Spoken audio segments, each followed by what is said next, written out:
tidak boleh. Ya, baik. Ya. Siap, baik ya, luar biasa ya. Kita beli aplaus dulu. Siap untuk dua orang guru agama di atas dari pihak Kekristenan ya. Boleh saya masuk sedikit, boleh? Kalau diizinkan? Ya, oke, baik. Merujuk kepada Yohanes 3:16 tadi, karena begitu besar kasih Allah akan dunia ini sehingga ia mengaruniakan anaknya yang tunggal, agar setiap orang yang percaya kepadanya beroleh hidup yang kekal. Nah, ini kalau kita tanya kepada pemuka-pemuka agama Kristen, pasti akan mutar-mutar. Pasti akan mutar-mutar. Harus begini, harus begitu, tambah ini, tambah itu. Pokoknya kalau dimutar-mutar dari satu raja-raja bisa sampai raja hutan. Lebih baik kita tanya kepada Yesus sendiri.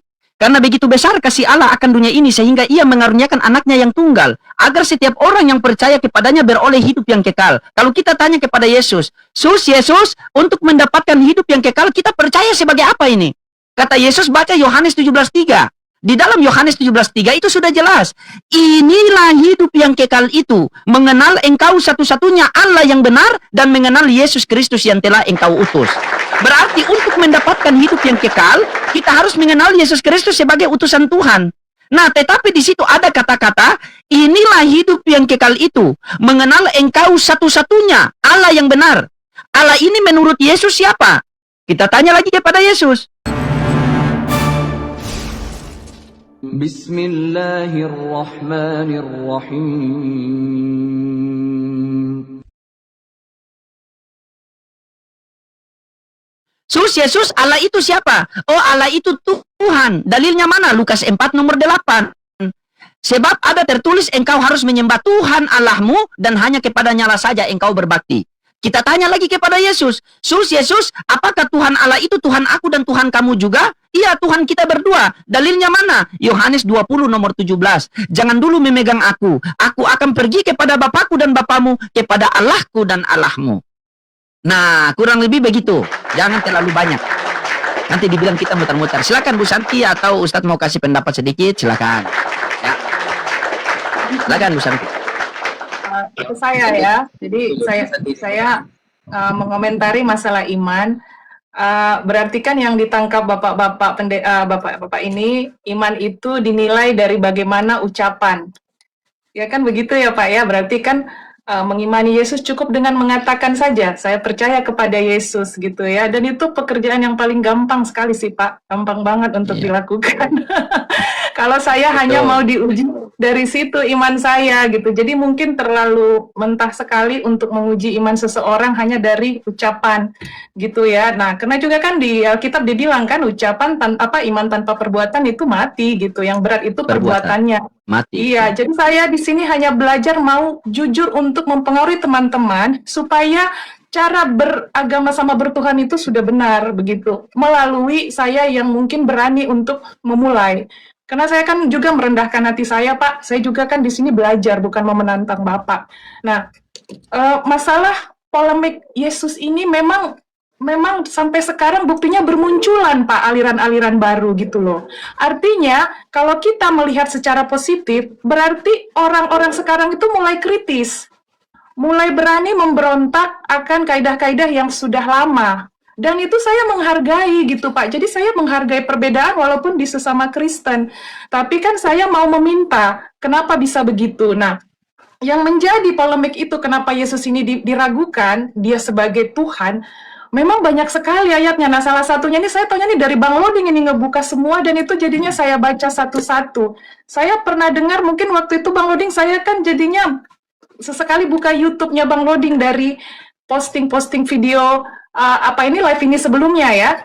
Nah, itu kan Yesus berdoa, berdoa kan di Taman Getsemani kan, di situ jelas dia mengatakan biarlah cawan ini lalu daripadaku, tetapi janganlah seperti yang ku kehendaki, melainkan seperti yang engkau kehendaki. Jadi di situ kan kalau bahasa sederhananya itu yang semua orang paham, berarti dia meminta juga kepada Tuhan, gitu ya.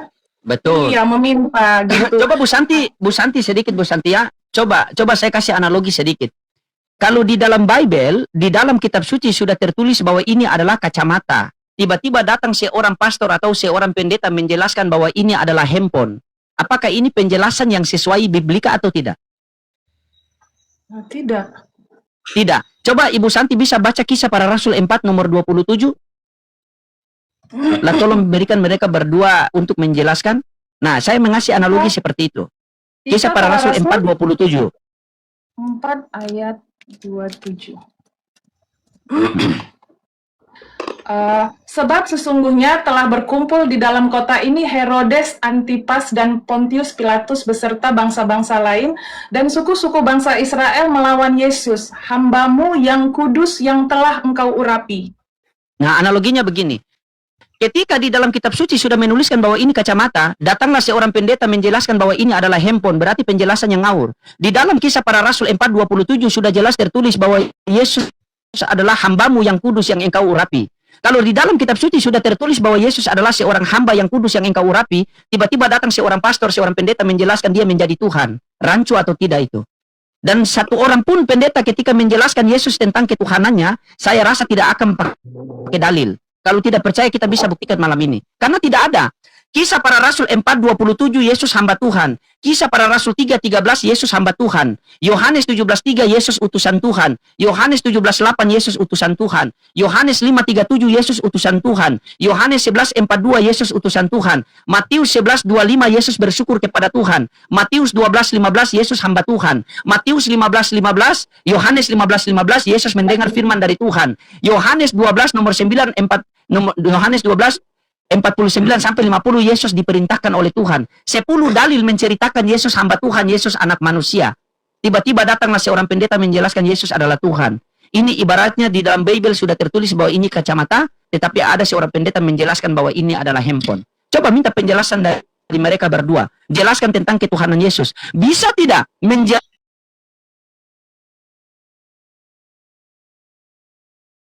2 nomor 22, hai orang-orang Israel, dengarkanlah perkataan ini, yang aku maksudkan ialah Yesus orang Nazaret, seorang yang telah ditentukan Allah dan yang dinyatakan kepadamu dengan kekuatan-kekuatan dan mukjizat-mukjizat dan tanda-tanda yang dilakukan oleh Allah dengan perantaraan Dia di tengah-tengah kamu seperti yang kamu tahu. Gitu. dengarlah hai orang Israel. Yesus inilah yang dari Nazaret, seorang yang ditentukan oleh Allah, yang dinyatakan dengan kekuatan-kekuatan dan tanda-tanda dan mujizat-mujizat yang dilakukan oleh Allah melalui pelantaraan Dia di tengah-tengah kamu, seperti yang kamu ketahui. Nah, makanya itu sehingga dalam Yohanes 3 nomor 2 apa kata Nikodemus? Rabi, kami tahu engkau diutus oleh Allah. Tidak ada seorang pun yang dapat melakukan tanda-tanda jikalau Allah tidak menyertai. Kalau di dalam Islam, jikalau Allah tidak menghendaki. Nah, timbul pertanyaan, bisakah tidak ketika Yesus menghidupkan Lazarus? Bisakah tidak? Ketika Allah tidak menyertai Yesus, bisakah tidak Yesus membangkitkan Lazarus? Jika Allah tidak menyertai Yesus, bisakah tidak Yesus menyembuhkan orang lumpuh? Jika Allah tidak menyertai Yesus, bisakah tidak Yesus menyembuhkan orang buta? Ternyata tidak bisa. Jawabannya ada di mana? Coba Bu Santi baca Yohanes 5:30. Jawabannya ada di situ. Yohanes 5 ayat 30. Aku tidak dapat berbuat apa-apa dari diriku sendiri.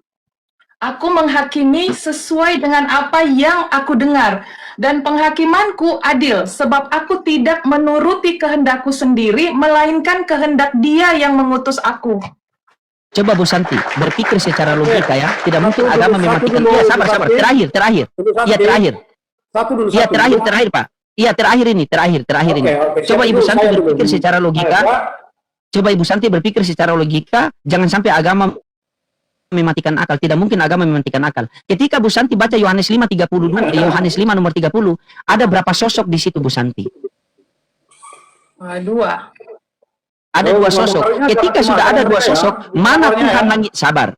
Iya, ketika sudah dikatakan di situ ada 2 sosok, mana Tuhan langit dan bumi? Jadi di sini Yesus yang diberi kuasa. Yang dikatakan sebab aku tidak menuruti kehendakku sendiri melainkan kehendak Dia. Yesus di sini hanya perantara. Berarti sudah ada juga, berarti yang Tuhan adalah Allah Bapa di surga, sehingga Matius 11:25 Yesus mengatakan, pada waktu itu berkatalah Yesus, aku bersyukur kepadamu Bapa Tuhan langit dan bumi. Di situ ada 2 sosok. Karena dia diberikan, karena Tuhan ini sifatnya memberi, bukan menerima. Sementara di ayat situ Yesus menerima. Sifat Tuhan Bisa. itu maha pemberi, bukan maha Bisa penerima. kasih- Di situ Bisa Yesus kasih menerima. kesempatan untuk kita bicara. Oke, boleh, silakan. Terakhir itu silakan. Ya, untuk ini saya dulu ya, saya dulu. Sama Bang ini gitu. Saya dulu. Ada beberapa hal yang ingin saya sampaikan. Yang pertama, tentang penafsiran dalam kitab suci. Nah, lalu kemudian kalau kita salah tafsir, berarti sama saja dengan kita membawakan domba-domba itu ke jurang. Itu pertama. Tersesat bilang ya, tersesat. Ya, itu kalau salah tafsir. Yang kedua, tadi Bapak Lodi sudah mengangkat berbagai ayat, berbagai macam bentuk ayat dari beberapa kitab. Apakah memang Bapak sudah tafsirnya itu sudah betul? Ataukah itu cuma perbandingan atau ketika Bapak baca Nats itu yang Bapak meragukan tentang adanya kehadiran Yesus Kristus. Yang berikut, bahwa dalam penafsiran kitab suci itu dibutuhkan berbagai macam pemikiran-pemikiran yang tepat untuk bisa menafsirkan adanya isi dalam kitab suci. Kalau kita orang sekedar baca, lalu kita orang membandingkan, saya rasa secara keliru. Yang berikut, Pak. Ketika Bapak membaca isi dari kitab suci orang Kristen, lalu dibandingkan dengan isi kitab suci Al-Quran, tentunya beda. Tentunya sangat beda, Pak. Sehingga kalau Bapak tafsirlah kitab suci itu berdasarkan Bapak punya pandangan, tidak match dengan pandangan orang Kristen. Mohon maaf ya Pak Lodinya. Mohon maaf ya. Nah, lalu kemudian. Oke, begini Pak Bernard. Begini izin sedikit Pak Bernard ya. Izin sedikit. Harusnya. Saya belum selesai, Pak. Iya. Bukan begini. Jangan Anda mengatakan saya menafsirkan. Saya tidak pernah menafsir dari tadi. Saya hanya membaca yang tertulis. Saya tidak menambah-nambahkan, tidak mengurangi-urangi. Kalau kalian mengatakan bahwa itu adalah salah, silakan kalian luruskan. Itu hak kalian. Kami orang Islam tidak ada kapasitas untuk menafsirkan kitab orang karena itu tidak beradab. Saya hanya membaca yang tertulis. Makanya saya memberikan satu analogi. Kalau tertulis di dalam Bible kalian bahwa Yesus adalah hamba Tuhan, tiba-tiba ada seorang pendeta menjelaskan bahwa dia adalah Tuhan, itu analoginya sebagaimana saya mengatakan ini adalah tertulis di dalam Bible Anda kacamata, tetapi tiba-tiba datang seorang pendeta menjelaskan bahwa ini adalah handphone. Itu analogi saya, Pak. Jikalau Anda mengatakan bahwa itu salah, silakan Anda luruskan. Tugas Anda meluruskan. Begitu. Karena saya tidak menafsirkan dari tadi. Disaksikan 13.000 penonton. Silakan. Jadi begini ya Pak Loding, saya mohon maaf untuk saya mundur dari diskusi ini, karena ketika kita orang cerita dalam diskusi ini, tidak ada selesainya. Jangan dulu mundur Bang, sebentar aja Bang. Dengarkan dulu reformasi ya, dengarkan dulu ya. Tolong dibaca Tumbang dulu. satu ganti baru Bang. Kenapa reformasi begini. banyak yang antri di bawah? Tumbang satu ganti baru. Berjombeng. Banyak yang antri di bawah. Baca dulu. Yang penting jangan berkelahi saja. Mohon maaf ya Pak ya, Pak Loding, mohon maaf. Lukas 2 ayat Mohon maaf untuk 11. semua Pak Ustadz, mohon maaf. Lukas 2 ayat 11. Tolong dulu dibaca dulu. Satu-satu saya nggak dengar. Lukas 2 ayat 11. Iya Pak, kita iringi dulu kepergian Lukas Bapak 2 ayat Bernard. 11, Silakan tolong Pak. dibacakan. Oh, iya. Mau iringi dengan Pak puji-pujian? makasih. Iya, mau kita iringi dengan puji-pujian, silakan. Oke, Lukas 2 nomor 11. Ya, Ya, hari ini ya, telah lahir bagimu juru selamat Kristus Tuhan di kota Daud. Gugur satu ya teman-temannya, sisi satu yang masih bertahan. Silakan. Hari ini telah lahir bagimu juru selamat Kristus Tuhan di kota Daud. Bro Hombing dulu membacakannya. Bro Hombing. Oke, silakan Bu. Hari ini telah lahir bagimu juru selamat, yaitu Kristus Tuhan di kota Daud. Itu bukan orang Kristen yang mencatat itu, bukan saya yang menuliskan itu, tetapi itu adalah firman yang disampaikan oleh malaikat Gabriel kepada para gembala domba di Bethlehem pada waktu itu. Hari ini telah lahir bagimu Kristus Tuhan di kota Daud. Artinya di sana tidak boleh kita ganggu gugat bahwa Yesus itu adalah Tuhan itu sendiri. Yang artinya malaikat Tuhan berfirman kepada para gembala pada waktu itu. Ketika pada waktu Yesus lahir di kota Bethlehem. Artinya dia berfirman kepada seorang gembala ya. Yang artinya pada waktu mereka sedang menggembala domba di Bethlehem pada waktu itu. Sehingga lewat itu Tuhan berfirman kepada mereka supaya itu merupakan pemberitahuan bahwa kelahiran Kristus Tuhan itu di kota Daud tersebut. Seperti itu Kak. Yang artinya kami yakin dan percaya bahwa Yesus itu adalah Tuhan dan Juru Selamat yang hidup. Itu aja Kak. Jangan kita pakai ayat yang lain dulu. Ya, yang tadi boleh juga itu adalah ya tanggapan Nikodemus. Ya, Oke, baik. Baik, kita pakai ayat itu. Bu Santi ada di depan monitor kah? Ada. Ada. Coba Ibu Santi buka di situ apa arti Kristus? Buka dulu. Kita bertahan di Lukas 2 nomor 11 tadi ya. Hari ini telah lahir bagimu juru selamat Kristus Tuhan di kota Daud. Apa arti Kristus? Ya, kata Tuhannya lah, kata Tuhannya. Jangan kau ambil dulu kata Kristusnya dulu. Kristus apa arti itu Kristus? kalau dari bahasa Yunaninya yang diurapi. Yang diurapi. Kristus bahasa Yunani diurapi, bahasa Ibraninya Mesias. Sabar Pak. Berarti terjemahan yang sebenarnya hari ini, ya, berarti terjemahan yang sebenarnya di situ Pak, hari ini telah lahir bagimu yang diurapi Tuhan di kota Daud. Karena ingat kisah para rasul 4 nomor 27, hambamu yang kudus yang engkau urapi. Berarti itu yang lahir itu hamba yang diurapi Tuhan, bukan Tuhan yang lahir. Tidak mungkin kalau Tuhan yang lahir, berarti konsekuensi yang Anda terima, Tuhan Anda menjadi baik. Hari ini telah lahir bagimu juru selamat Kristus Tuhan di kota Daud. Maka berfirmanlah Tuhan, kan tidak mungkin. Tidak mungkin itu Pak, sangat tidak logis Pak. Jangan sampai agama mematikan akal. Bu Santi, tolong Ibu Santi baca Lukas 1:31. Di sini jangan sampai malaikat salah berita. Lukas 1:31 bagaimana bunyinya? Lukas 1:31, sesungguhnya engkau akan mengandung dan akan melahirkan seorang anak laki-laki dan hendaklah engkau menamai dia Yesus. Yesus. Sesungguhnya engkau akan mengandung dan melahirkan seorang anak Tuhan. Anak Tuhan salah ya. Seorang anak laki-laki dan engkau namakan dia Yesus. Bagaimana di Lukas 1:31 dikatakan di situ seorang anak laki-laki, tetapi di Lukas 2 nomor 11 yang keluar Tuhan. Ini ibaratnya saya mengatakan Bapak, bulan depan Bapak terima AC sama saya. Tiba-tiba bulan depan yang datang ke rumah kipas angin.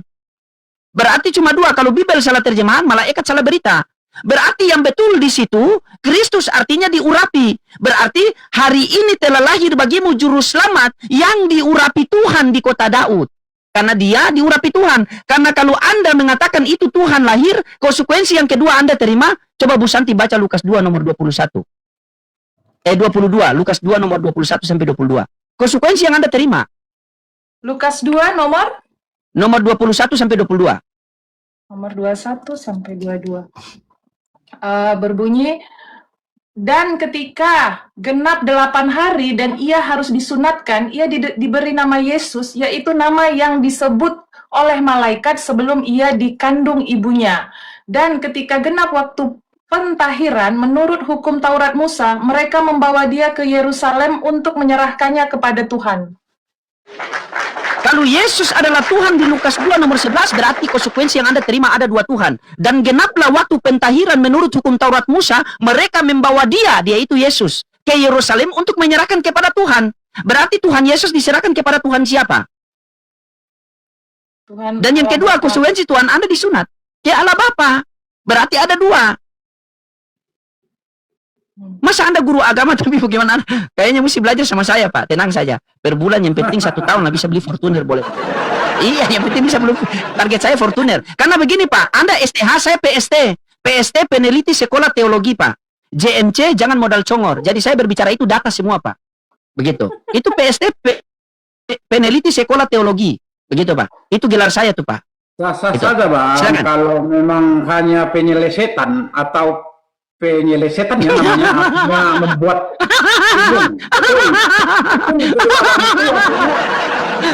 bingung gitu. Benar. Itu judul itu cocok lah untuk abang, cocok untuk kami yang artinya ajaran kami, ajaran Kristen ini kami tidak bingung gitu, tidak bingung sama sekali, sedikit pun tidak. sedikit pun tidak goyah. Oke, yakin dah bingung? Gitu. Yakin dah bingung? Kita buktikan. Kalau tidak bingung, boleh Kami kita buktikan? tidak akan bingung. 100%. Oke, baik. 100% Baik, dijamin. untuk Bapak coba Bahwa Bapak baca kami Yohanes salah. 14 nomor 1. Iya, sabar. Coba Bapak baca Yohanes 14 nomor 1. Kalau Bapak tidak bingung, kita buktikan. Yohanes 14 nomor 1. Di situ perikopnya rumah Bapak. Coba Anda baca. Anda sebagai guru agama, coba Anda baca. Guru hombeng. Kita Oke. buat dulu guru hombeng, juru apa namanya? Juru baca lah. Juru baca. Juru ya, baca boleh. pengaturan Coba. gitu. Yohanes 14 nomor 1. Coba dibaca. Janganlah gelisah hatimu, percayalah kepada Allah, percayalah juga kepadaku. Janganlah gelisah hatimu. Percayalah kepada Allah, percaya juga kepadaku. Ada berapa yang harus kita percaya di situ, Pak? Itu ikuti aja Bang, ikuti aja. Kan percaya kepada aku. Ya, ada berapa? 2. Ada berapa yang harus kita percaya? Ada Kita 2. percaya, 2 ya? artinya Yesus Oke, tadi. baik. Ada 2. Iya, sabar, ada 2. Yang mana Tuhan langit dan bumi?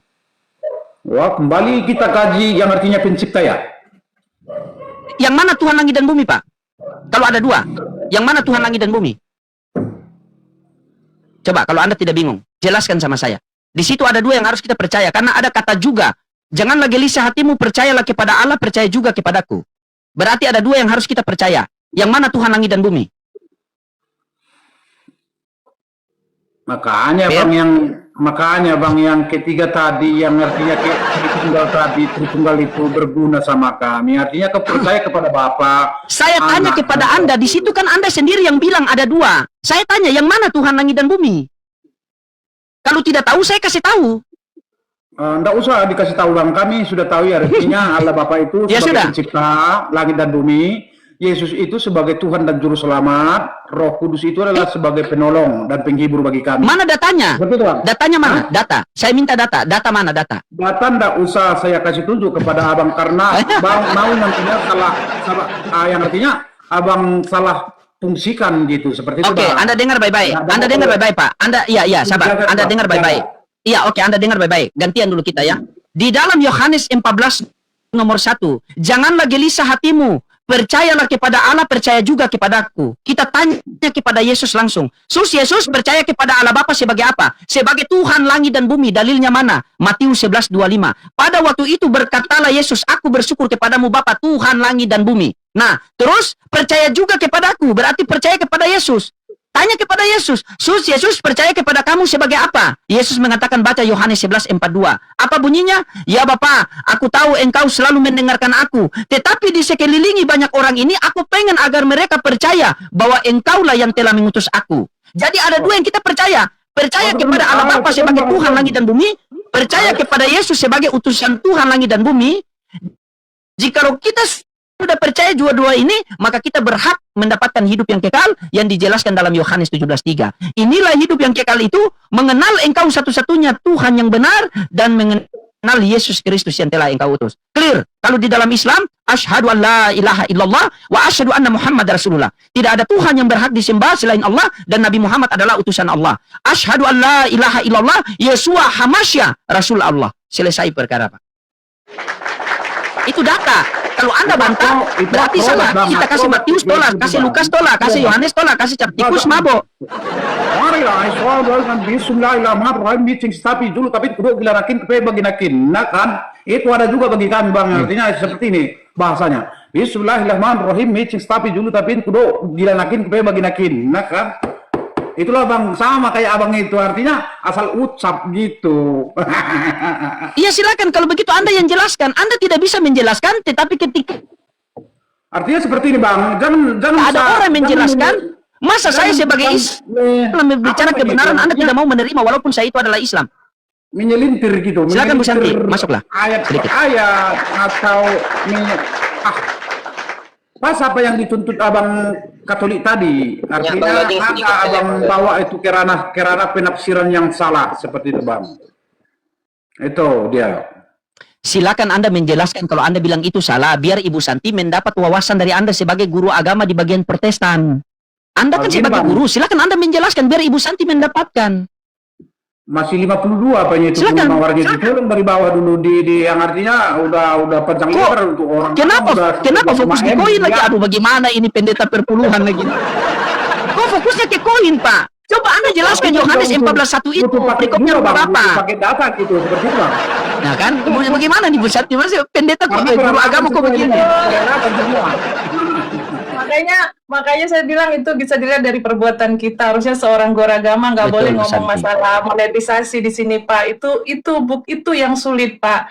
Dan saya jadi malu, Bapak harus kenapa bawa-bawa angka. Kita di sini kan berarti nggak tulus gitu untuk bersuara, gitu, Pak. Ya saya Bukan tadi kan mau bukan tulus bertanya. kalau memang yang artinya jadi iman kita membuat kita yang menjadi goyah apabila teman kita mengajar kita yang artinya membuat iman kita jadi goyah, ini saya tidak terima juga seperti itu, Kak. Yang artinya salah tafsir Om katanya itu, saya nggak mau juga artinya ikut bersama dia di dalam pendapat dia, ndak mau saya, karena bagi kita udah ada tolak ukurnya yang artinya ini benar atau salah gitu. Artinya bisikan roh Allah itu, roh kudus itu yang benar itu udah ada sama kita, Kak. Saya yakin dan percaya bahwa roh Tuhan itu, roh kudus itu tetap yang artinya mengajari kita ya, bahwa pernyataan abang ini, pendapat abang ini kebanyakan salah total. Artinya salah Seharusnya tafsir. ketika Anda Bapak mengatakan Rahmati, salah, Bapak Anda Rahmati, luruskan. Masuk Ustaz. Betul. Seharusnya kan ketika Pak Reformasi bilang penjelasan abang ini Bang Loding salah, harusnya dijelaskan, bukan malah yeping. Ini penjelasannya abang ini salah, bukannya dijelaskan malah yeping. Nah seharusnya Bapak Reformasi ketika mengetahui apa yang dibawakan oleh Bang Loding salah, dijelaskan. Sebagaimana ketika teman Kristen membawakan syubhat, kita jelaskan gini loh kebenarannya, bukan malah kemudian ini poin saya masih segini, itu udah poinnya banyak Pak, 248. Silakan untuk dijelaskan. 248 tambah lagi nggak apa-apa, jadi 500 nggak apa-apa ya kan. Biar cukup paket datanya. Inilah Bu Santi kan, inilah terkadang yang bikin kita kan begitu Bu Santi. Sebenarnya Bu Santi, di sini Tuhan mau memperlihatkan sendiri kepada Bu Santi kan, kenapa sampai sehingga terjadi perselisihan. Karena mereka bukan menjelaskan. Ketika ada orang yang sudah mentok dalam perdiskusian, kalau yang cuma dua, kalau mereka tidak ada rasa malu, mereka turun sendiri. Kalau mereka ada rasa malu, berarti mereka mau menghujat agar kita turunkan. Itu penyelamatan pertama bagi mereka itu. Begitu. Apalagi sudah diberikan gelar seorang guru agama, seorang pastor, kan? Karena kenapa? Karena kami orang Islam, Bu Santi, kami orang Islam itu kami dilatih dengan Al-Quran kami itu apa? Ya ayyuhalladzina amanu ittaqullaha wa qulu qawlan sadida yusli lakum a'malakum. Wahai orang-orang yang beriman, bertakwalah kalian dan berperkataan dengan perkataan yang benar. Seandainya, jadi kami orang Islam ketika berdiskusi Bu Santi, itu tidak secara otomatis kami mewakili seluruh orang Islam yang ada di dunia sini. Jadi ketika saya berbicara ngawur, saya merangkai kata, yang marah bukan orang Kristen, orang Islam sendiri yang akan marah sama saya. Kenapa kamu menyampaikan agama dengan kebohongan? Kenapa kamu menyampaikan dengan karangan, dengan asumsimu sendiri? Jadi tidak bisa. Makanya sangat disayangkan ketika ada seorang Muslim yang belum menguasai cara berdiskusi agama, dia sudah naik ke komal dan di framing oleh oten-oten di atas, itu kami yang nonton sakit hati. Karena Islam ini bagaikan satu tubuh. Begitu, yadullahi ma'al jamaah, pertolongan Allah itu kalian harus berjamaah. Innawal mu'minuna ikhwah, kalian sesama muslim adalah saudara. Jadi ketika ada satu yang sakit, seluruhnya merasa sakit. Nah, kalau di dalam kekristenan saya tidak tahu lah. Dan nanti kalau saya mau bilang, oh kalian Islam kan begini-begini. Lihatlah buktinya sendiri. Karena kami orang Islam itu tidak suka berbicara bukti, tetapi biarkan bukti yang berbicara. Anjay. Lanjut. Silakan Pak Pelita. Masuk yang mana ya Bang Lodi? Asyadu.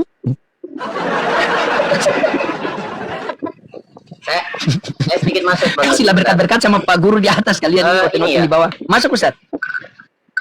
Oh ya, saya. Ya. Bismillahirrahmanirrahim. Benar, saya dulu ya. Ustaz masuk. Oke.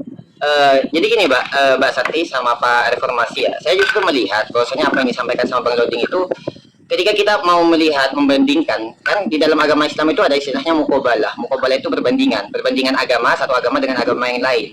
Mana hal yang sama, mana hal yang berbeda. Justru saya melihat, Pak Santi sama Pak Reformasi, kalau kita kembali kepada Biblika, kita akan melihat banyak persamaan di dalam Islam dengan Kristen. Kalau kita kembali kepada Biblika, kita lihat misal tadi yang dikutip oleh siapa? Oleh Bang Lodi di dalam Yohanes 5 ayat 30, kata Bang Lodi di sini disebutkan gimana? Aku tidak dapat berbuat apa-apa dari diriku sendiri, melainkan kehendak Dia yang mengutus aku. Di Al-Quran ada apa enggak? Di Al-Quran disebutkan di dalam surat An-Najm ayat 3 dan ayat 4. Wa ma yantiqu 'anil hawa in huwa illa wahyuha. Bahwa Nabi Muhammad tidaklah beliau menyampaikan suatu hal apapun kecuali itu merupakan wahyu daripada Allah. Makanya ketika kemudian misalnya teman-teman Kristen bilang, bisa enggak ketika Yesus dianggap sebagai Tuhan? Bisa enggak kemudian Yesus melakukan sesuatu tanpa kehendak Bapa? Jawabannya tidak bisa dan tidak akan pernah bisa. Sama halnya juga Nabi Muhammad. Bisa enggak Nabi Muhammad melakukan sesuatu tanpa kehendak Allah? Enggak bisa. Karena Allah sendiri menyatakan dalam An-Najm ayat 3 dan 4, wa ma yantiqu 'anil hawa in huwa illa wahyuha. Nah, kemudian juga Mbak Santi sama Pak Reformasi di dalam Yohanes 3 ayat 16. Yohanes 3 ayat 16. Di situ di perikopnya ya. Kita kan biasanya gini, kalau kita diskusi sama teman-teman Kristen kan ya. Lihat dulu, perikopnya dilihat dulu. Kita harus baca satu perikop. Kita lihat di dalam Yohanes 3 ayat 16. Di situ di 15-nya, di situ perikopnya gini. Yesus hamba Tuhan. Kemudian di ayat 16-nya dikatakan ini. Di 18-nya, lihatlah itu hambaku yang kupilih, yang kukasihi, yang kepadanya jiwaku berkenan, aku akan menaruh rohku ke atasnya. Artinya apa? Artinya bahwasannya Yesus sendiri itu merupakan hamba daripada Allah. Dia bukanlah Tuhan sebagaimana yang kemudian diyakini oleh teman-teman Kristen. Maka dari itu kalau kita melihat di dalam surat Al-A'raf, ini kunci paling penting di dalam agama Islam. Di dalam Al-A'raf ayat 188, Allah Subhanahu wa taala berfirman, "Qul la amliku li nafsi naf'an wala darran illa masyaallah." Kata Allah Subhanahu wa taala, kata Allah Subhanahu wa taala, "Qul," katakanlah hai Muhammad, "la amliku li nafsi naf'an wala darran."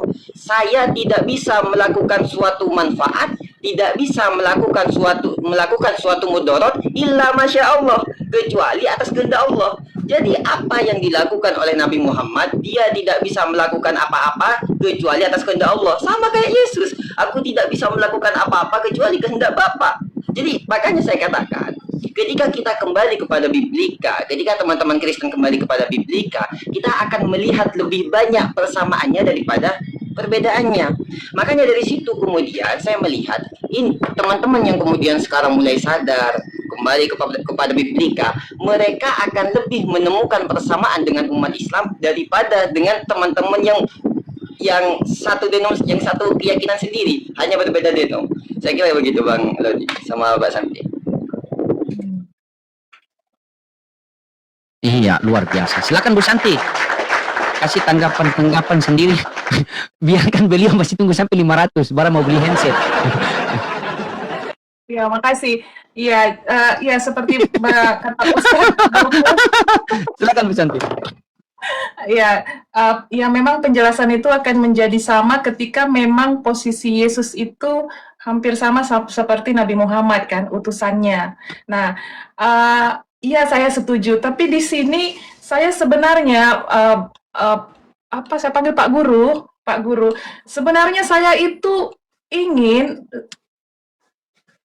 minta bantuan karena kan kita seiman.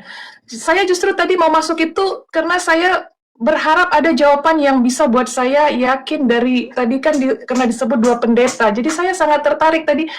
Saya butuh jawaban. Jadi saya bukan di sini untuk mau menyangkal kalian, tapi tadi saya kurang puas Bapak Guru karena tadi Bapak kan bilang saya nggak perlu kasih data-data lagi kalau tidak percaya gitu. Sementara saya pribadi butuh, dan itu saya butuh dari Bapak yang seiman dengan saya. Kalau tadi dari Bang Loding mungkin kan akan kontradiktif untuk melawan kita. Tapi ya maaf ya Pak, saya jadinya agak kecewa sama Bapak. Yang ada terakhir malah minta koin. Itu memalukan sih Pak. Kalau bisa umat Kristen lain jangan pernah bicara gitu saat live. Ya, nggak boleh Pak, nggak boleh. Itu sangat tabu, sangat sensitif, dan itu menunjukkan siapa kita. Maaf kalau saya harus mengatakan ini, karena saya malu sebagai umat Kristen. Bapak juga umat Kristen, mungkin orang Batak juga kali ya Pak ya? Ya orang Batak kan Pak, jadi saya bukan mempermalukan, karena kalau kita nggak sampaikan nanti diulang, dan itu membuat Mute kita... dibuka Pak. Gitu Pak, Lanjut, jadi Bu, saya lanjut. yang butuh... Jadi yang saya butuh itu Pak, kasih saya data lebih yang dikasih lebih dari Bang Loading gitu. Kalau tadi Bang Loading kasih 5, mohon Bapak kasih lebih. Karena kita pasti yang lebih menguasai kitab suci kita kan Pak, gitu. Nah, gitu loh Pak. Mungkin itu yang saya butuh, kasih data. Karena di sini kita memang untuk berargumen gitu. Kalau Bapak bilang, kalau nggak percaya ngapain saya kasih data, kayaknya itu kita nggak perlu ada di sini gitu. Saya butuh Pak, saya butuh. Begitu Bapak Guru. Oh. Bang Loading apa? 1+1 berapa katanya? Dijawab dia memang dibuat jadi 3 gitu. Kalau Bang Loading dibuat jadi 3. 1+1 sama dengan 3 katanya dipertanggungjawabkan 3 itu. Walaupun tetap Nyambungnya di salah. mana ini Pak Pendeta ini? Kalau sebenarnya dia adalah 1+1 2 gitu. Itu aslinya ilmu matematikanya. Tapi kalau buat Bang Loading enggak 1+1 bagi orang Kristen itu ya 3 lah 3 katanya kan gitu. Tetap yang artinya disalahkan orang Kristen itu kan. Oke, gitu. Bapak. Padahal Oke, Bapak. itu pernyataan Bapak Bang menuju ke Loading. situ. Baik, Bapak. Yuk. Oke, sabar Bapak ya. Sabar Bapak. Ketika Yohanes dibaptis di Sungai Yordan, maka turunlah Roh Kudus menyerupai burung merpati. Pada saat itu juga terdengar suara dari langit, inilah anakku yang aku kasihi, kepadanya aku berkenan, dan dengarkanlah dia. Nah, pertanyaan saya sama Bapak, Tuhan Anda yang mana? A. Yesus yang dibaptis Yohanes, B. Roh Kudus yang menyerupai burung merpati, C. Suara dari langit, atau D. Tiga-tiganya? Yang mana Tuhan Anda? Ulangi. Oke. Ketika Yesus dibaptis di Sungai Yordan, maka turunlah Roh Kudus menyerupai burung merpati. Pada saat itu juga terdengar suara dari langit, inilah anakku yang aku kasihi, kepadanya aku berkenan. Nah, pertanyaan saya sama Anda, Bapak Reformasi, Tuhan Anda yang mana? A. Yesus yang dibaptis Yohanes di Sungai Yordan, B. Roh Kudus yang menyerupai burung merpati, C. Suara dari langit, atau D. Tiga-tiganya?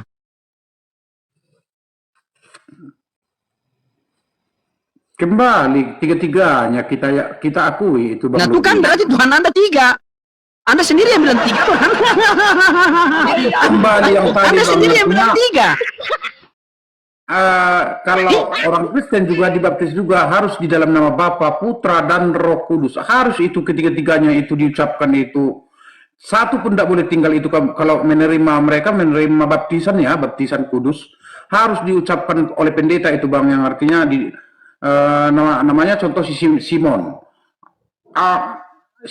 Simon, saya baptis kau di dalam nama Bapa, Putra, dan Roh Kudus katanya. Itu harus ketiga-tiganya Bang. Nggak boleh 2 aja Bang disebutkan itu. Harus ketiga-tiganya disebutkan itu baru sempurna seperti itu. Itu Bang. Itulah kudusnya nama itu kan. Yang artinya pertanyaan Abang tadi apakah pilihan berganda atau yang mana Abang pilih opsinya? Apakah A, B, C? Ya ketiga-tiganya Bang, harus Bang. Ketiga-tiganya. Bapa, Putra, dan Roh Kudus itu. Iya. Benar. Oke. Coba di dalam coba Bu Santi boleh minta tolong bisa baca Matius 3:16. Coba kita baca. Di situ kita pakai akal sehat karena Yesus mengatakan dalam Markus 12 nomor 30, kasihilah Tuhan Allahmu segenap hatimu dan sepenuh akal budimu. Coba kita pakai akal di Matius 3:16. Coba Bu Santi baca. Sebentar ya, lagi loading. Lagi loading ya, sesuai nama. Oke, sudah. Mulai loading ini. Loading, akhirnya logging kan? Loading ini perlu direformasi. Sudah muncul. Matius 3 ayat 16, sesudah dibaptis, Yesus segera keluar dari air, dan pada waktu itu juga langit terbuka dan ia melihat Roh Allah seperti burung merpati turun ke atasnya. Terus baca terus sampai 17. Oh, sampai 17. Sebentar. Iya.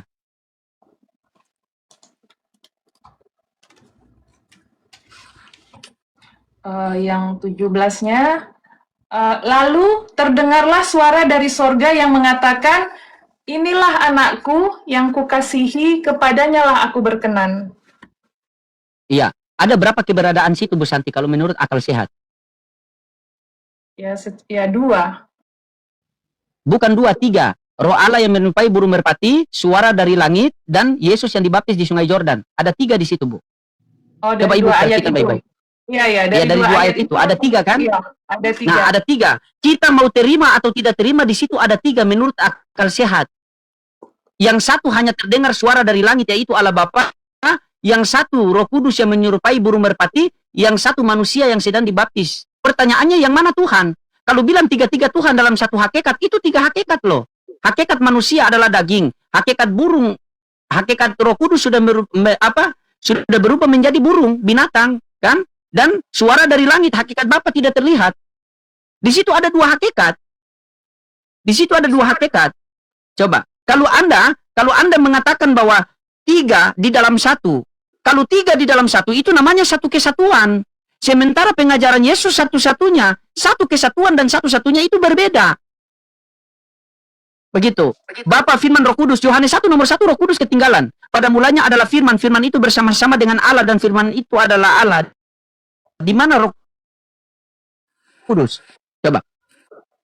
Tidak ada Roh Kudus di situ. Begitu. Yohanes 1:14. Firman itu telah menjadi manusia dan diam di antara kita dan kita telah melihat kemuliaannya, kemuliaan yang diberikan kepadanya sebagai anak tunggal Bapa penuh kasih karunia.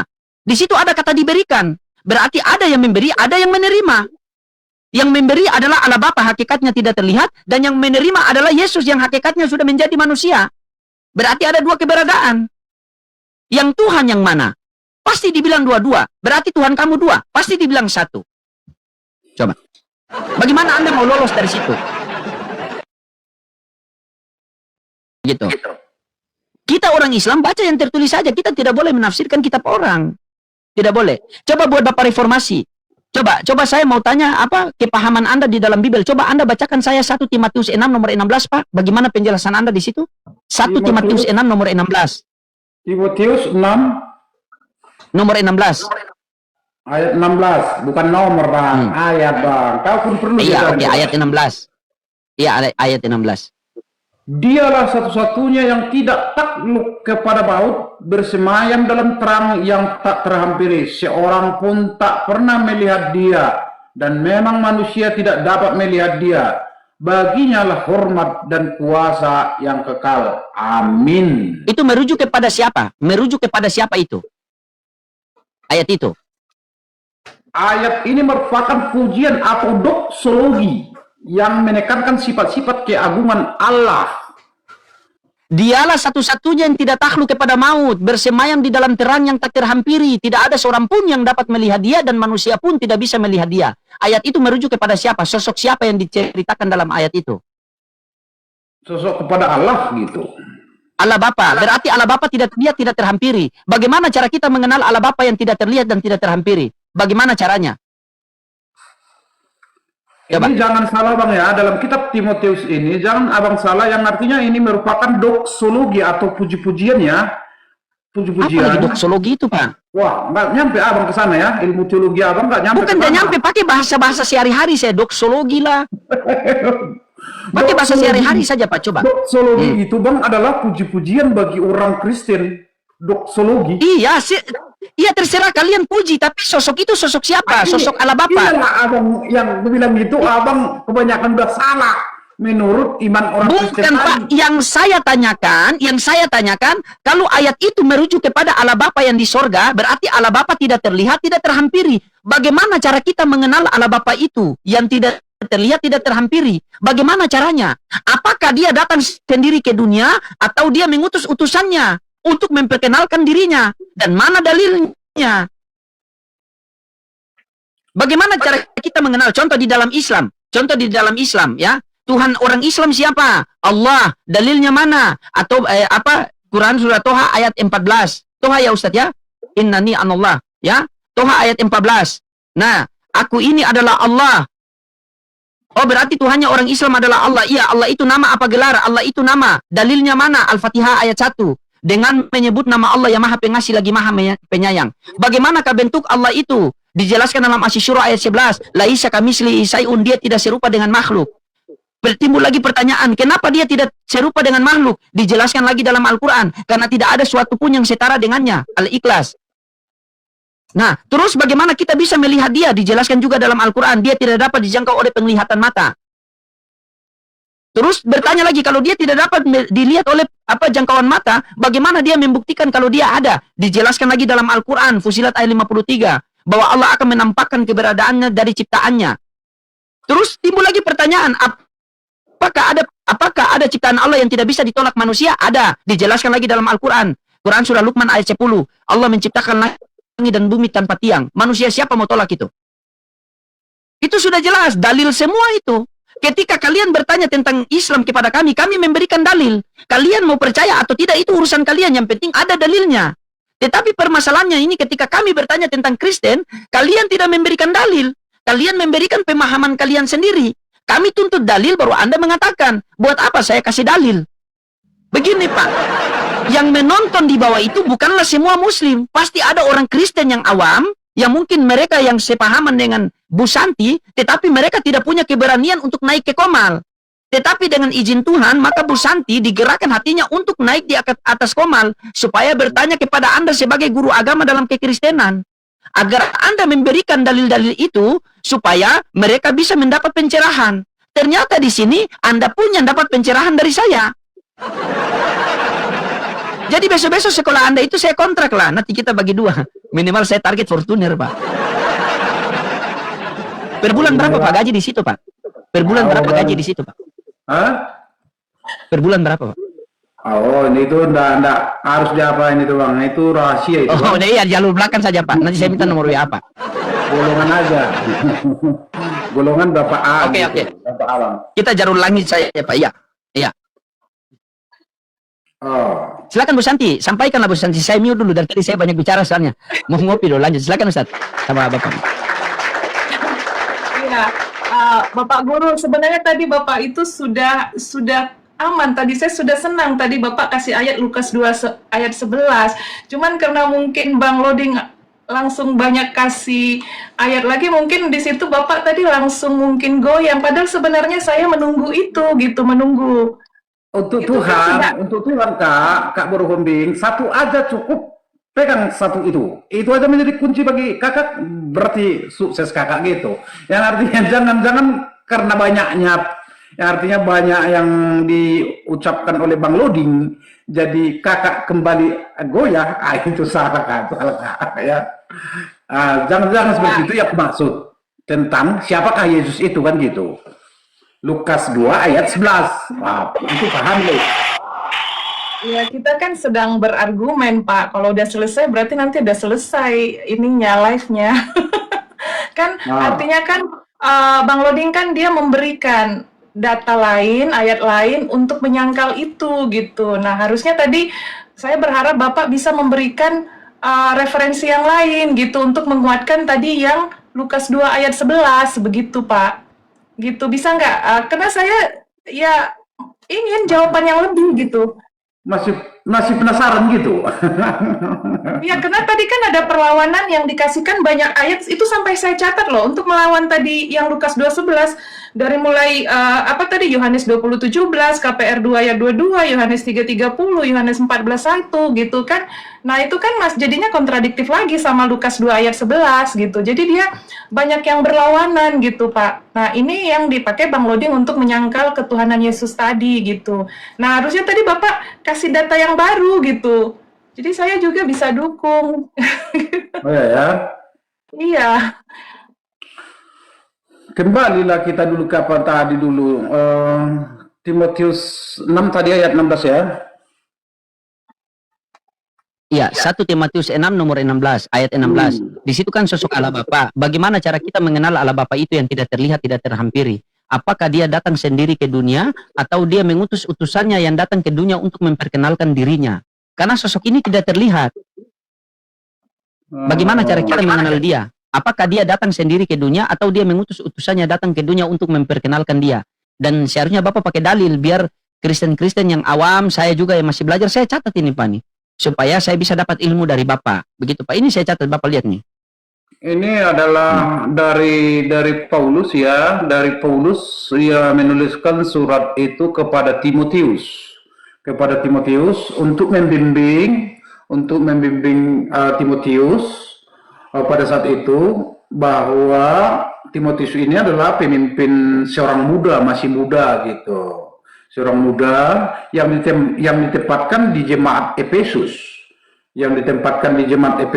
dan tujuan utamanya adalah untuk melawan ajaran sesat pada waktu itu. Inilah sejarah ataupun latar belakang daripada 1 Timotius 6 ayat 16 ini, yang artinya ada di sini Bang, melawan suatu ajaran sesat.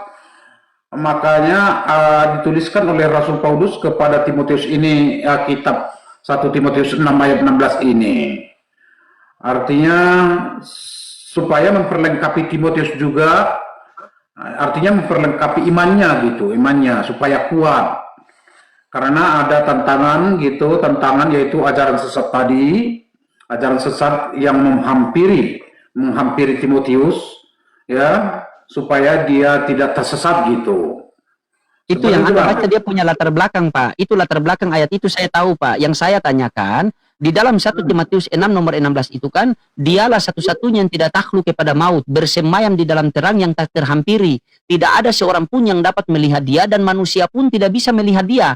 Itu sosok Allah Bapa. Pertanyaan saya, bagaimana kita bisa mengenal Allah Bapa yang tidak terlihat dan tidak terhampiri itu? Bagaimana caranya? Apakah dia datang sendiri ke dunia, atau dia mengutus utusannya datang ke dunia?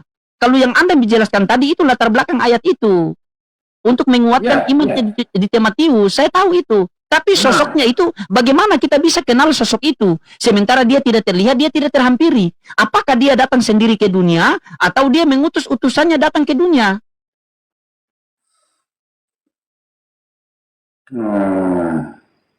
Berat ya, Per? Enggak, bukan PR Bang. Bukan PR Bang.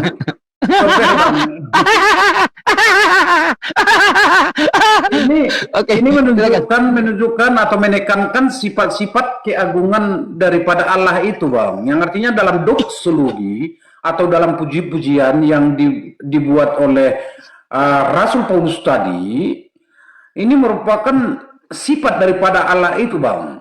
Sifat daripada Allah itu yang mau ditunjukkan, Bang, di sana. Bagaimana bilang ya Bu Santia sama beliau ini ya? Saya tahu itu latar belakang, cuma cara kita mengenal dia. Apakah dia datang sendiri untuk memperkenalkan dirinya, atau dia mengutus utusannya? Atau saya kasih jawabannya saja, Pak? Boleh? Ya. Oke, baca. Oke, Yohanes 1:18. Oh ya, saya baru mau bilang itu. Nah, itu. Tidak ada seorang pun yang pernah melihat Allah. Tidak seorang pun yang dapat melihat Allah, melainkan anak yang ada di pangkuannya yang menyatakannya. Berarti penekanan ayat ini mengatakan bahwa Allah Bapa itu tidak terlihat, tetapi Yesus datang ke dunia untuk memperkenalkan bahwa Allah Bapa itu ada namun tidak terlihat. Kutambah satu ayat, baca Yohanes 5:30, Bu. Yohanes 5:37. Coba Ibu buka Yohanes 5:37. Sabar, satu ayat itu dulu, Pak. Satu ayat itu dulu, baru Anda masuk ke Anda. Oke, Yohanes 5 ayat 37. Dan juga Bapa yang mengutus aku, dialah yang bersaksi tentang aku, kamu tidak pernah mendengar suaranya ataupun melihat rupanya. Nah, jelas kan? Yesus datang ke dunia untuk memperkenalkan bahwa Allah Bapa itu ada namun tidak terlihat. Yesus yang menyatakannya, sehingga dia berkata dalam Yohanes 5:37, Bapa yang mengutus aku, dialah yang bersaksi tentang aku, kamu tidak pernah mendengar suaranya, rupanya pun kau tidak pernah melihat. Kalau kita tanya sama Yesus, Bu Santi, untuk apa Yesus diutus ke dunia ini? Coba Bu Santi baca Yohanes 3:34. Untuk apa dia diutus ke dunia ini? Coba Bu Santi sambil catat. Yohanes 3:34. Ayat 34. Untuk apa Yesus diutus ke dunia? Oke.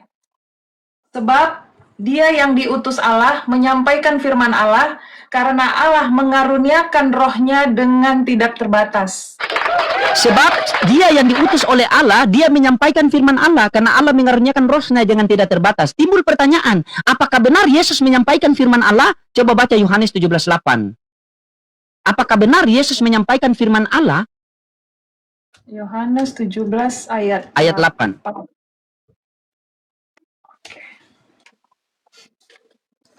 Sebab segala firman yang engkau sampaikan kepadaku telah kusampaikan kepada mereka, dan mereka telah menerimanya. Mereka tahu benar-benar bahwa aku datang daripadamu, dan mereka percaya bahwa engkaulah yang telah mengutus aku. Berarti benar tidak Yesus menyampaikan firman Allah? Benar kan? Sebab segala firman yang engkau sampaikan kepadaku telah aku sampaikan kepada mereka. Dan mereka telah menerimanya. Dan mereka benar-benar tahu bahwa aku datang daripadamu. Dan mereka percaya bahwa engkau lah yang telah mengutus aku. Timbul lagi pertanyaan, Bu. Apakah benar-benar yang Yesus sampaikan ini Yesus dengar dari Allah Bapa? Coba baca Yohanes 15:15. Benarkah tidak? Yang Yesus sampaikan ini Yesus dengar dari Bapa. Coba baca Yohanes 15:15. Yohanes 15 ayat 15. Aku tidak menyebut kamu lagi hamba, sebab hamba tidak tahu apa yang diperbuat oleh tuannya. Tetapi aku menyebut kamu sahabat, karena aku telah memberitahukan kepada kamu segala sesuatu yang telah kudengar dari Bapakku. Selesai. Dalil semua itu. Kalau ada pendeta bantah, berarti pendeta bantah Bibelnya sendiri. Berarti musuhnya Kristen bukan orang Islam, melainkan Bibelnya sendiri. Selesai perkara. Apalagi yang mau diapa, Pak? Bagaimana, Pak? Jadi sekolahnya? Saya guru pembantu. Oh iya.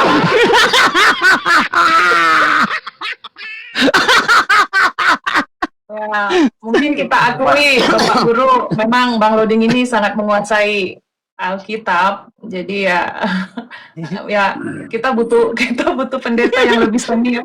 Kayaknya Bapak Gilbert Lumoindong mungkin bisa diundang ke sini, Bu. Puji Tuhan lah dia menguasai. Puji Tuhan. Itu ada juga hikmahnya kepada kami orang-orang Kristen juga, yang artinya tapi hati-hati juga ada di belakang itu kan gitu. Hati-hati juga ada kata di belakang itu yang perlu dijaga. Ekornya mau yang artinya mengelibas gitu. Ada. Kalau saya pandang tentang Bang Luding ini, kepalanya kayak gini bagus, mengapa, tapi ekornya juga mau juga melibas gitu. Bapak, kami orang Islam, tugas kami itu wadzakir fa inna dzikra, tugas kami menyampaikan saja. Hidayah Allah yang berikan, Pak. Ya, kenapa? Mana buktinya? Pamannya Nabi tidak mendapat hidayah. Pamannya Nabi Muhammad tidak mendapat hidayah. Berarti bukan kita yang memberikan hidayah. Anda ini sangat ketakutan ketika hilang jemaat atau hilang murid. Saya tahu, rata-rata pendeta dan pastor begitu, tidak bisa dipungkiri. Karena kenapa? Malaki 3 nomor 10. Bawalah seluruh persembahan, persepuluhan, perbendarahan ke rumah Tuhan. Ujilah aku dan akan kubuka tingkat-tingkat berkatmu. Amin? Amin? Amin dulu. Ya. Cuma takut itu yang hilang. Tidak bisa dipungkiri, Pak. Kita tahu, tapi kalau Islam itu ketika diperintahkan berdakwah, infiru kifafa wasikola wajahidu bi amwalikum wa anfusikum fi sabilillah, zalikum khairul lakum in kuntum ta'alamun. Jadi kami orang Islam itu ketika perintah untuk khurut fi sabilillah itu dengan diri, harta dan waktu kita sendiri. Begitu. Di mana orang Islam ketika berdakwah itu langsung tiba-tiba dia mau keluar begini langsung galang donasi dong, saya mau keluar di jalan Allah bantu begini bantu. Tidak ada. Jika kamu punya motor 2, jual 1. 1 pakai untuk khurut, 1 pakai untuk ongkos pergi khurut. Selesai perkara. Karena kenapa? Bu Santi, saya tanya sama Bu Santi ya. Kalau kita beli sapi, orang kasih dengan tali atau tidak? Maksudnya? Kalau kita beli sapi, dikasih dengan tali kan? Iya. Kalau kita beli tali, orang kasih dengan sapi atau tidak? Enggak lah, talinya. Tidak. Maknanya sini apa? Kejar yang besar, maka yang kecil akan datang. Kalau kita kejar yang kecil, yang besar tidak akan datang. Beli sapi, orang kasih dengan tali. Beli tali, orang tidak kasih dengan sapi. Kejar Allah yang besar, maka yang kecil akan datang kepada kita. Karena manusia diciptakan untuk, dunia diciptakan untuk manusia, tetapi manusia diciptakan untuk akhirat. Selesai perkara. Begitu. Jadi kami orang Islam itu man wajada Allah wajada kulla syai, man faqada Allah faqada kulla syai. Barang siapa yang dapati Allah dia dapat segala-galanya, barang siapa yang kehilangan Allah maka dia kehilangan segala-galanya. Kami orang Islam kalau dalam perkara agama itu kami siap mati di jalan Allah. Beda sama Pak Pendeta di atas Tuhan yang dia kasih mati. Jadi terbalik Bu Santi. Begitu. Jadi tidak ada. Dulu guru saya berpesan kepada saya, jangan terlalu mempersibukkan dengan apa yang sudah menjadi tanggung jawab Tuhan kepadamu di dunia ini. Tetapi sibukkanlah dirimu dengan apa yang menjadi tanggung jawabmu di hadapan Tuhan nanti. Tidak akan bergeser kaki seorang hamba di hari kiamat sebelum ditanya 4 perkara. Masa mudamu engkau lakukan untuk apa? Masa tuamu engkau habiskan untuk apa? Rizki bagaimana engkau dapatkan dan bagaimana engkau habiskan? Ilmu yang aku berikan sudah engkau amalkan atau tidak? Kata Nabi, balighu anni walau ayat, sampaikanlah walaupun hanya 1 ayat. Al-Fatihah 7 ayat. Pertanyaannya, sudahkah 1 ayat kita sampaikan? Apa yang kita mau cari di dunia ini, Bu? Di dunia ini, Bu, harta, tahta, pangkat jabatan, itu semua akan dia tinggalkan kita. Kalau dia tidak tinggalkan kita, kita yang tinggalkan dia. Dunia ini bukan tempat tinggal, tetapi tempat untuk meninggal. Musibah yang paling terbesar pada diri kita, Bu, bukan kita kehilangan harta, pangkat, jabatan, bukan. Musibah yang paling terbesar pada diri kita ketika kita mati tanpa ketaatan kepada Tuhan yang benar. Itu. Kegagalan yang paling fatal pada diri kita, bukan kita tes polisi gagal, tes tentara gagal, tes PNS gagal, buka usaha gagal, bukan.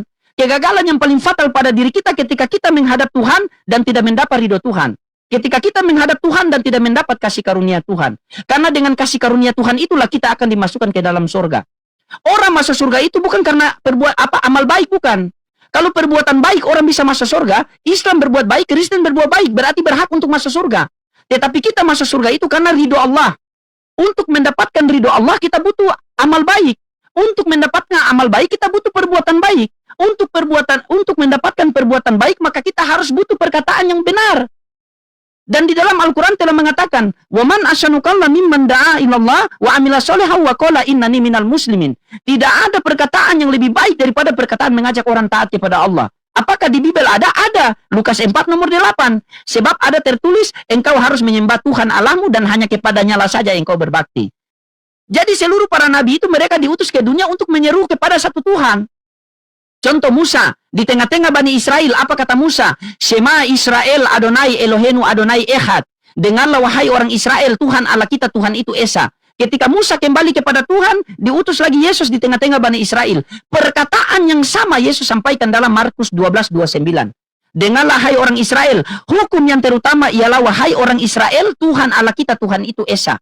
Ketika Yesus terangkat ke langit, diutus lagi Nabi Muhammad SAW, perkataan yang sama. Al-Ikhlas ayat 1. Katakanlah Nabi Muhammad, Allah itu Esa. Musa mengajarkan Tuhan yang Esa, Yesus mengajarkan Tuhan yang Esa, Nabi Muhammad mengajarkan Tuhan yang Esa. Timbul pertanyaan, Kristen ini dapat pengajaran dari mana? Tuhan 3 di dalam 1. Dapat dari mana pengajaran ini? Jangan sampai, makanya Yesus berkata, percuma mereka beribadah kepadaku, tetapi ajaran yang mereka ajarkan itu adalah ajaran manusia. Selesai. Ayah. Gimana Pak Guru? Itu pendapatan? Bisa bagi dua enggak?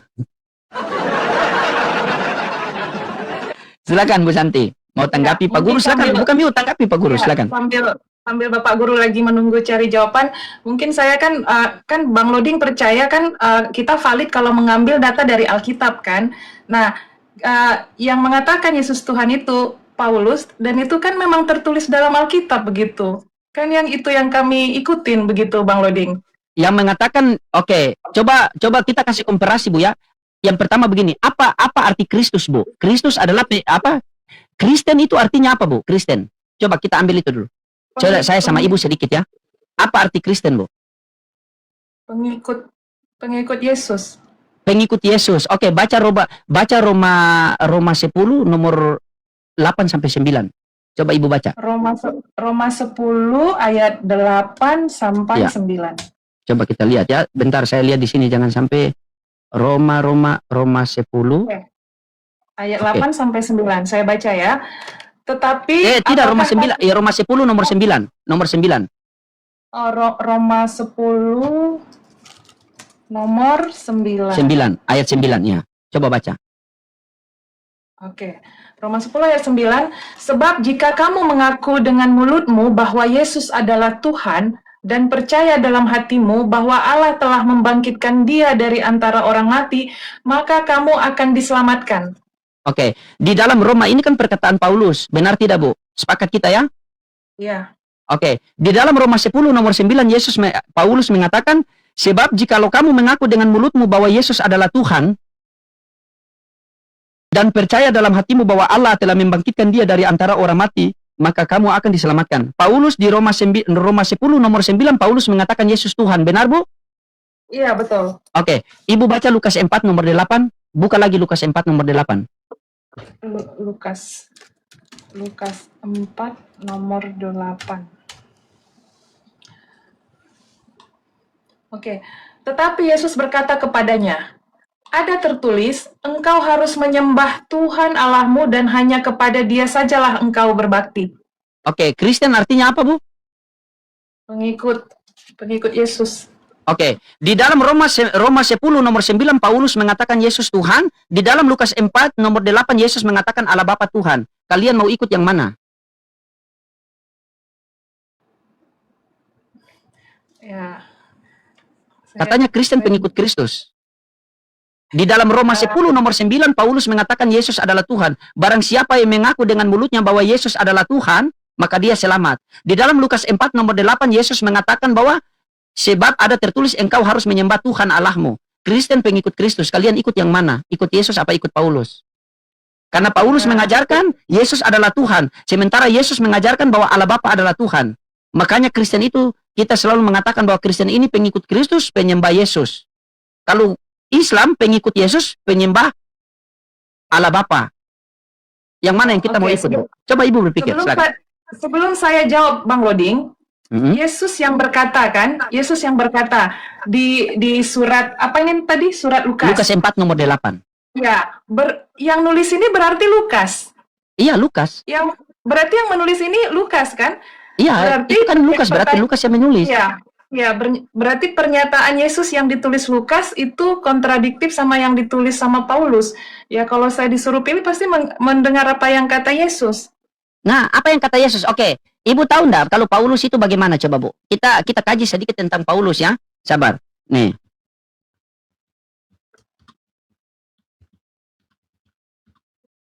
Oke, coba Ibu buka di situ di Matius 7:15, Bu. Matius 7 ayat 15. Iya. Matius 7 ayat 15.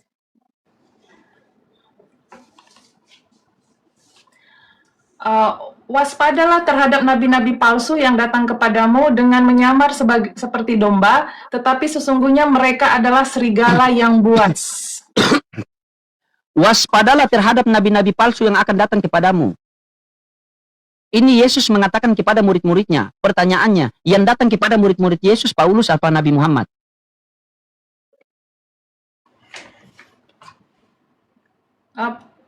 Ulangin, Paulus. Paulus yang datang, berarti Yesus sudah menubuatkan apa? Waspadalah terhadap nabi-nabi palsu yang akan datang kepadamu. Kan? Kalau Ibu baca satu perikop itu, di situ perikopnya itu kan pengajar-pengajar sesat kan? Dari buah-buahnya lah kita akan melihat ternyata pengajaran sesat itu dia mengajarkan Yesus adalah Tuhan. Makanya kalau Ibu baca satu perikop itu akan Ibu dapat di Matius 7, 21, 22, 23. Coba Ibu baca, Bu Santi baca Matius 7, 21, 22, 23. Kita pakai akal sehat, Bu. Matius 7, 21, 22, 23. Matius 7, 21 sampai 23 ya? Sampai 23, iya. Bukan setiap orang yang berseru kepadaku, Tuhan, Tuhan, aku masuk ke dalam kerajaan sorga, melainkan dia yang melakukan kehendak Bapakku yang di surga. Pada hari terakhir banyak orang akan berseru kepadaku, Tuhan, Tuhan, bukankah kami bernubuat demi namamu, dan mengusir setan demi namamu, dan mengadakan banyak mukjizat? Itulah aku akan berterus terang kepada mereka dan berkata, aku tidak pernah mengenal kamu, enyalah daripadaku, kamu sekalian pembuat kejahatan. Antara Islam, Kristen, Hindu, Buddha, Konghucu, siapa yang memanggil Yesus Tuhan? Kristen. Baca 23. Ketika kita memanggil Yesus Tuhan, apa kata Yesus di 23? Pada waktu itulah aku akan berterus terang kepada mereka dan berkata, aku tidak pernah mengenal kamu, enyalah daripadaku, kamu sekalian pembuat kejahatan. Kenapa Yesus mengusir ketika dipanggil Tuhan? Karena Yohanes 5:30 tadi, aku tidak dapat berbuat apa-apa dari diriku sendiri. Aku sudah mengajarkan kepada kalian bahwa Allah Bapa itu adalah Tuhan. Kenapa kalian mengatakan aku Tuhan? Perikopnya situ pengajaran-pengajaran sesat. Pengajaran-pengajaran sesat itu buahnya itu yang dia mengajarkan bahwa Yesus adalah Tuhan. Begitu. Selesai. Bagaimana kalau kita kaji lagi Paulus? Yesus mengatakan apa? Waspadalah apabila ada orang yang mengatakan ada Mesias di sini, ada Mesias di sana, jangan kamu percaya. Paulus bertemu dengan Yesus di padang gurun. Dia mengatakan, apa kata Yesus? Jangan kamu percaya. Itulah si penyesat. Ciri-ciri penyesat itu dia akan menyesatkan orang 2 kali lebih daripada orang neraka. Ciri-cirinya bagaimana? Dia akan menyeberangi lautan dan menjelajahi daratan. Paulus menyeberangi lautan, menjelajahi daratan. Ini digenapi oleh siapa coba? Bahkan dia membatalkan hukum Taurat. Bahkan kalau kita mau kaji sampai ke dalam juga bisa, Bu Santi. begitu. Tapi saya kasih kisi-kisinya saja. Sebenarnya kalau Bu Santi dengan orang pemikiran yang keras begini sudah bisa tahu lah. Di Matius 7, 21, 22, 23. Tuhan, Tuhan, kami bernubuat demi namamu. Kami mengusir setan demi namamu. Kami berdiskusi dengan Lodin, dengan Ustadz Ghazali demi namamu.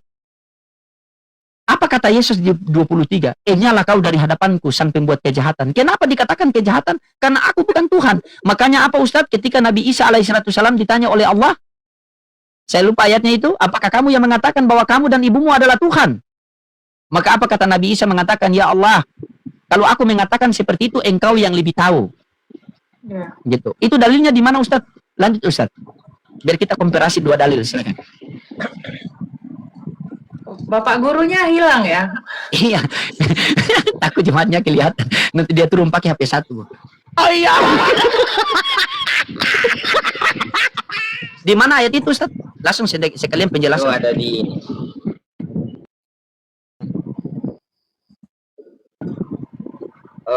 saya lupa ya kalau yang tentang Nabi Isa. Tapi yang pembahasan setara itu di An-Nahl ayat 51. Di situ Allah Subhanahu wa taala berfirman, "Wa qala Allahu la tattakhidu ilahaini itsnain." Kata Allah Subhanahu wa taala, janganlah kau menjadikan dua Tuhan. Innama huwa ilahu wahid, melainkan Allah itu hanya satu, melainkan Tuhan itu hanyalah satu.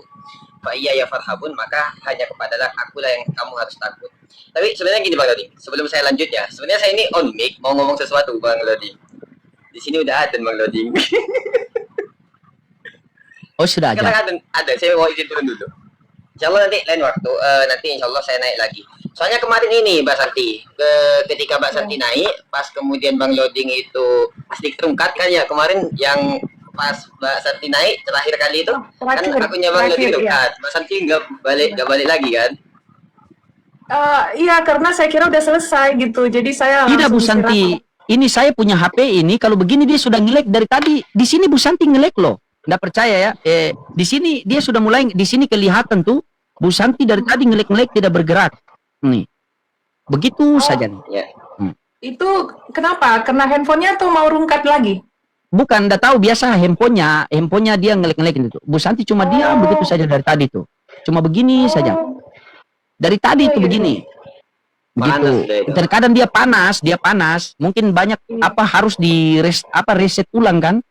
Begitu. Jadi terkadang dia rungkat sendiri, tapi enggak apa-apa lah, masih boleh ini kok, masih lanjut. Karena di sini Bu Santi tidak bergerak begini. Kalau saya lihat dari HP 1 itu gerak-gerak, tapi di sini dia diam saja. Lanjutlah Bu Santi, enggak apa-apa. Ini Lanjutlah, kita masih juga. Silakan Ustaz. Bang Loding sama Bu Santi, saya mau izin turun dulu, mau sholat maghrib. Insya Allah setelah ini nanti balik lagi. Kalau mau diskusi tentang keislaman nanti bisa kita lanjut setelah sholat saya. Iya, kalau Bu Santi mau tanya tentang Islam, boleh kita tunggu Ustadz Ghazali habis sholat, biar Bu Santi tanya tentang Islam lah. Kan? Boleh. Cuma Iya. ini Bapak Guru, ini hilang tanpa rungkat ini. Jadi hilang tapi masih online. Biarkan dia saja, kita jadi tahanan di sini. Siapa tahu ada murid-muridnya di bawah kan? Tiba-tiba Saya masih Ibu. nunggu Pak Guru. Ya? Ya Ustadz. Koinnya udah 600, jadi hilang Pak Gurunya. Oh, sengaja dihidupin. Nunggu koin. Ya udah, saya ini ya dulu ya. Oke, siap. Ya, makasih Ustadz. Saya izin Ya. dulu ya. Insya Allah nanti balik lagi. Ya, makasih. Assalamualaikum warahmatullahi wabarakatuh. Waalaikumsalam warahmatullahi wabarakatuh.